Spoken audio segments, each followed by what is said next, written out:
what Draymond Green just said right then, or was about to say, is exactly everything wrong with society today, especially when it comes to the topic of men. Conversation, which is Joel playing tonight, felt very much so because of the 65 game limit that we actually talked about once before on the pod. And let's also not forget role models themselves. Now, guys, let me ask you a quick question, and just please tell me what you think in the comment section.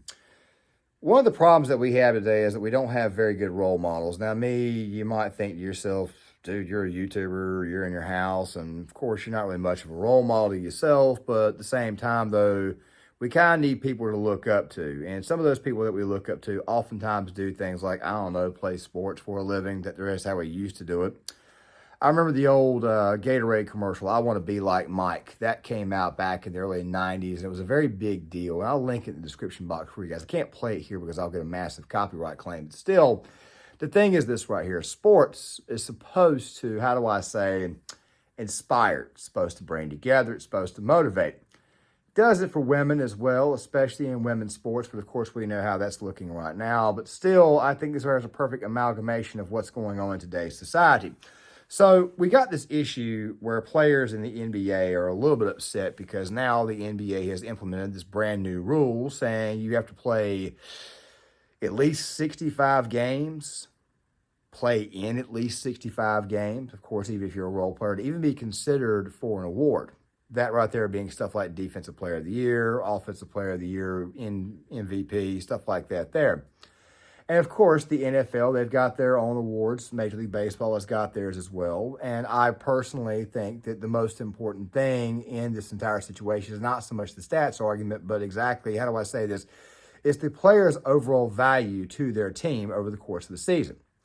Draymond Green, for all of his faults, knows how to play the game. But still, at the same time, though, I got to completely disagree with him on this right here. And there's a lot of reasons why he's absolutely wrong. But surprisingly, in this video, I'm going to be playing you guys a little bit more of something that Stephen A. Smith said, and I've actually got to give him a bit of a W, which is very rare for me. But before we go any further, I got to say this about Stephen A. It's normally the cultural issues that I have issues with when it comes to Stephen A. Smith and a lot of his sports takes. However, when he makes a good point, he makes a good point. I mean, hell, even a broken clock is right twice a day. But over the course of this video, I'm also going to be giving you guys some actual examples of why it is that the game total you play, the overall output, the overall work that you do should definitely factor in with everything else when it comes to getting an actual award. But before we go there, let's listen to the rest of what Draymond's got to say. About that on the pod.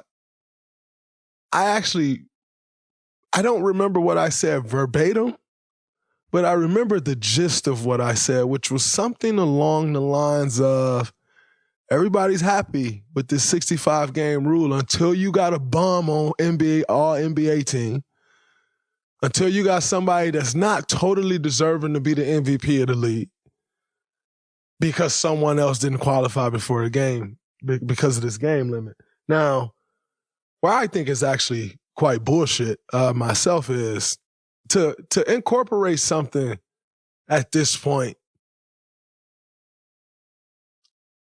a rule like 65 games.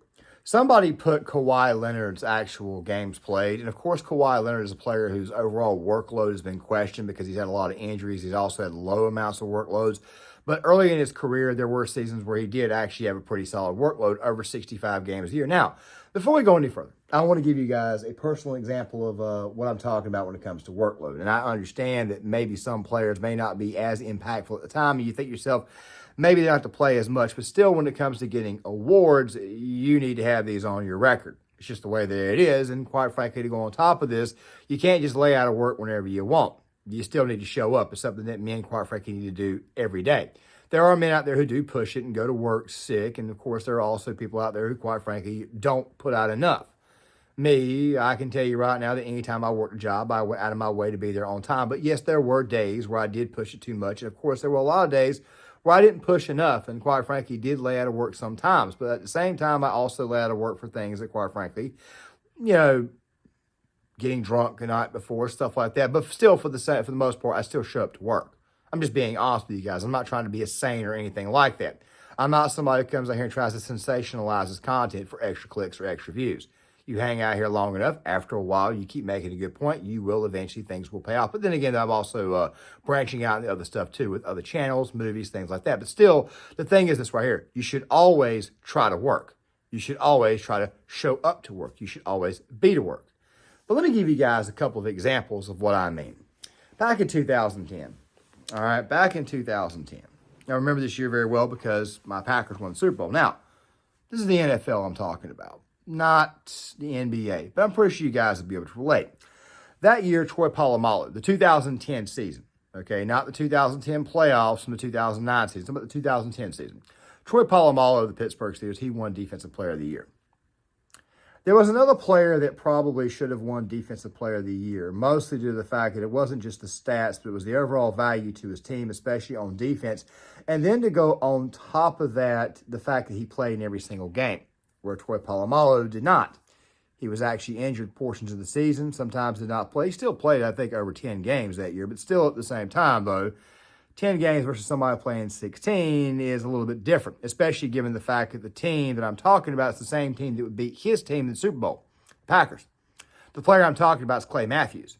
Clay Matthews had a better overall season by my regards and many other people's opinions because he played the entire season and was consistently good the entire season and was definitely the most important player to that defense, maybe outside of Charles Woodson, but one could actually look at it and say that maybe Clay was. Fact of the matter is that you need to show up to work. You need to actually be there. And of course, this is a problem that we have because the NBA is the only sport right now that openly, and I mean openly, lambasts its fans. You see, when fans pay for a ticket, when fans show up to a game, they want to see you play. If I'm going to LA and LeBron James is my favorite player, I want to see LeBron James play. Back in the day, if I wanted to see Michael Jordan play, I would want to see Michael Jordan play. By the way, Mike averaged about close to 80 games a year. Of course, Stephen A. Smith, he's got the actual numbers. He's about to read them off for you. But I went back and got some additional numbers from other players who played in that era. Fact of the matter is, the era that plays in the NBA today is a much, much weaker, frail era. You see people like Kyrie Irving get mad and tell the fans to suck his knob. You see players just suddenly lay out for no reason. And you see some players even get hauled off during the middle of the game, have to actually physically be carried out. I didn't provide the video for this because obviously the NBA's got this copyright thing. And of course, I got to put this video out a little bit faster than normal because, well, like I said, you know, I'm doing this through my phone, but that will probably change definitely over the course of this year, much, much sooner than you think. But still, the thing is this right here. When you're given a job, you need to go out and actually do it. You need to actually show up. I understand that maybe you might be a little bit too valuable to where you have to play as much, but still, in order for you to get an award, you need to at least have the attendance record. You need to at least show up. That's basically the point here. And it's a very bad lesson to teach people out there that you ain't got to show up to work to actually do the job.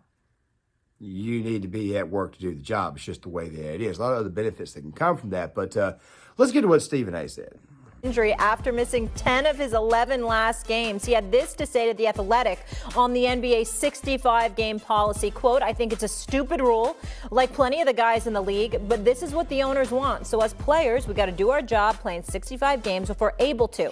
So that's what I got to do. Take care of my body to be able to play in those games. And I think you're seeing other players in the league kind of face the same thing as long as the owners are. These rules that inhibits or derail somebody from capturing some of these league awards, MVP and all of this other stuff, and how it's going to cost you money because if Tyrese Halliburton misses a few more games, he's not eligible to make a first-team All-NBA or anything like that. It could ultimately end up costing him about $40 million because his new max deal kicks in next season.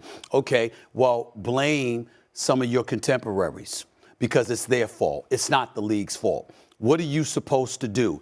You're the National Basketball Association, and you have watched, and I'm going to say it, I'm going to call out, I'm not calling out every NBA player. I'm not talking about anybody who's had legitimate injuries. I'm talking about the fact that we're living in a day and age where you see people sitting out games to prevent injuries. They're not injured. They're preventing themselves from getting injured by sitting out games. They're perfectly fine to go to an arena and play. They show up to the arena, they're dressed, 19,000 people are in the arena and you elect. I'm not talking about when the team forces you to. I'm not talking about because those scenarios happen. But you elect to sit out. Oh, you're not feeling 100%. You're not necessarily ready to go, et cetera, et cetera. Let me throw this by you, dog, because I have my researcher do some history here. Michael Jordan played in at least 78 games a season. In 12 of his 15 seasons, 9 times he played all 82 games. John Stockton, 16 times all 82 games. Karl Malone, 10 times. Now, I cut him off halfway through. The other half will be playing here in a second. But I want to go ahead and read this off. Now, I'm putting these up here, but I'm actually reading off the numbers because I actually went off and actually grabbed some more, did some more averaging myself. Okay, so I'm running some names across the screen and some stats. Some of these names, of course, will include Magic Johnson, Larry Bird, David Robinson, Patrick Ewing, Charles Barkley, and even Shaquille O'Neal. You probably, I don't know if you heard Kobe Bryant or not in that segment because it's a lot of names to go through. Magic Johnson averaged 70 games a season. Larry Bird, 69 games a season. David Robinson, 71 games a season. Patrick Ewing, 70 games a season. Charles Barkley, 67. Shaquille O'Neal was averaging roughly 71 games a season before the last 4 years of his career when he sustained some of the biggest injuries of his career. Now, that era of basketball that I'm talking about, the 90s and 2000s, and you could even include the 80s, and there are other players on that list that include people like, say, Dominique Wilkins. Of course, you've got Larry Johnson, Alonzo Mourning. Who else from that era can we talk? Oh, Scottie Pippen. Of course, a lot of people love to say that Michael Jordan had a super team, but of course, they oftentimes forget that the first 3 championships he won, there was only one other player on the team that was an all-star and was close to a 40-year-old all-star, and Bill Cartwright. It wasn't until after Jordan's first retirement that people like Horace Grant got in to get noticed. And eventually they had Tony Kukoc. And of course, outside of Tony Kukoc, eventually Steve Kerr. And eventually they had other good players, eventually Dennis Rodman. Dennis Rodman's career numbers are actually pretty good as well when you actually look at the overall games played, especially the first half of his career versus the second half of his career when he was with the Bad Boy Pistons. Fact of the matter is that players who played in the 80s, the 90s, and including the early 2000s, they were a different breed of animal. But they also understood that you had to play, and they also played in much, much harsher conditions. Now, I just said that these players were different breeds of animals. However, the thing is this way, and by the way, when I say animal, I mean that in a very, very positive light. These right here are beasts. These right here are athletes. These right here are men who can actually do a lot of work. Let's get to the other half of this. Kobe Bryant, 4 times. Now let's go to load management in this load management era, and I understand that Kawhi Leonard has had some injuries. Kawhi Leonard has only played in at least 65 games in 3 of his 12 seasons. In 3 of his 12 seasons. Oh, by the way, doggy, through this season, he will have earned $276.5 million. I'm diming folks out right now. We got Paul George. We know those are legitimate injuries with him because we've seen those injuries take place. It wasn't like Kawhi Leonard dropping 38 one game against Phoenix, and then the next day he ain't ready to go for some inexplicable reason when he walked off the court looking perfectly fine. Kevin Durant, we know Kevin Durant loves the game of basketball, not throwing any shade at him, but just throwing out these numbers here. Played in at least 65 games in 10 of his first 12 seasons through the 2018-2019 season. Hasn't played in more than 55 games in a season since 2019. He will have earned $396.7 million through this season, okay? I got Kyrie Irving. Can't forget him, okay? Has only played in at least 65 games in 4 of his 12 seasons in the National Basketball Association. We're bragging about Anthony Davis. They're 0-3 with Anthony Davis this year out of the lineup. He's only missed 3 games. Congratulations. Here's the problem. You were averaging 28 missed games over the last 4 years, okay? And Anthony Davis, he's only topped 60 games in a season once in the last 5 years. He will have earned $266.6 million through this season, okay? Bradley Beal, another brother I love. Happy he's in Phoenix with a contender. The brother can ball. We want to see his spectacular talent. He's played in at least 65 games in 4 of his first 7 seasons through 2018-2019. Now, that last name he was going to bring up was Bradley Beal. Now, of course, you guys obviously at the very, very beginning heard this guy Halliburton. He was the one who originally filed the complaint or said whatever he had to say. The thing is this right here, players back in the day, and here's what's really funny to me, we've advanced so fast as far as physical fitness and what we know and what exercises we can do that we should actually be in better physical shape. We're also better aware of our diets. I mean, men nowadays are eating a lot, especially athletes, are eating a lot more chicken and rice. They're eating a lot more healthier foods, even though I don't think chicken and rice is the healthiest, but still at the same time, they're eating healthier food. They have the internet. They're more body conscious. They can obviously do a lot more as far as their body is concerned. They've learned new methods to train. They've learned new methods to condition.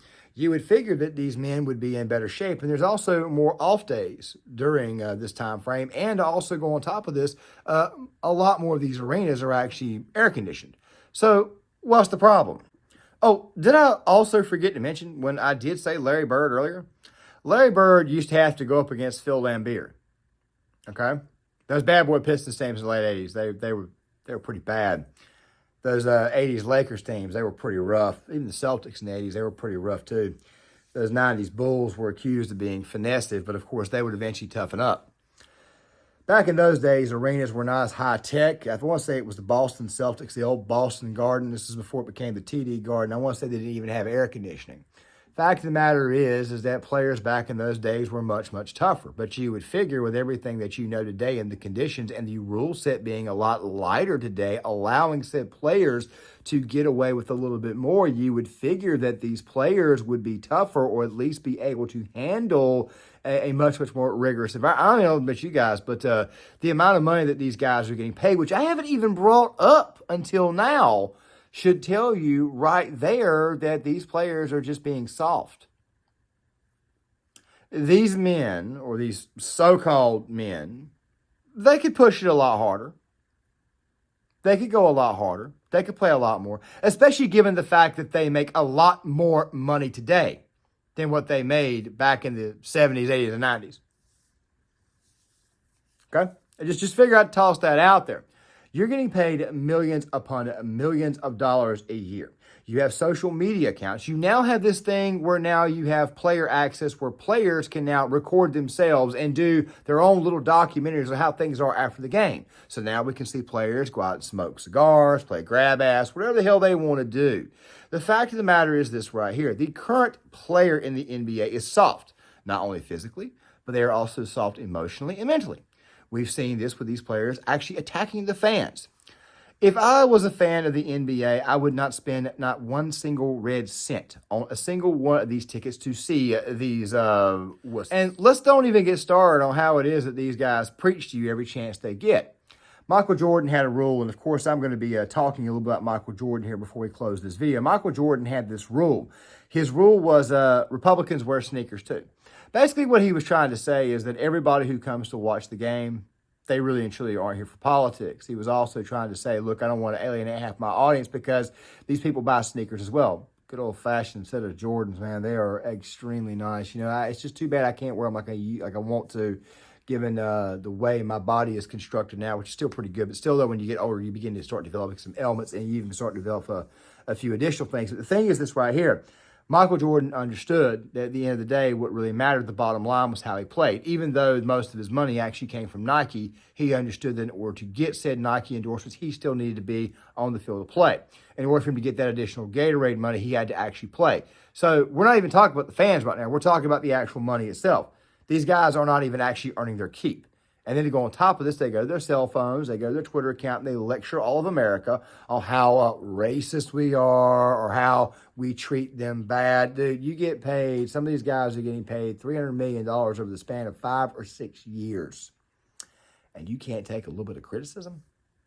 Matter of fact, part of that money that's given to you is actually for the criticism. Because you see, without the fans, you don't get the money. That's just the way things are.